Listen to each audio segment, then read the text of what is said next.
একমাত্র পুরীর জগন্নাথ দেবের প্রসাদকেই মহাপ্রসাদ বলা হয়। কিন্তু জানেন কি এই মহাপ্রসাদ তৈরি করতে কোন কোন সবজি ব্যবহার করা হয় না? প্রভু জগন্নাথ দেবের মহাপ্রসাদ বিশেষ প্রক্রিয়ায় তৈরি করা হয়। এই বিষয়টি নিয়েও আমি ভিডিও দিয়েছি, আপনারা দয়া করে দেখে নেবেন। এই মহাপ্রসাদ তৈরি করার রাঁধুনি পরিবর্তন হলেও প্রসাদের স্বাদ কখনো পরিবর্তন হয় না। তাহলে চলুন জেনে নেওয়া যাক কোন কোন সবজি মহাপ্রসাদে ব্যবহার করা হয় না।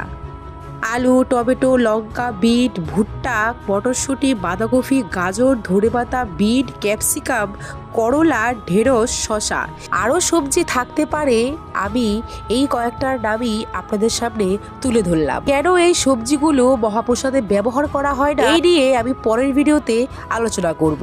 আপনি কি কখনো মহাপ্রসাদ গ্রহণ করেছেন তা কমেন্টে জানিয়ে যাবেন।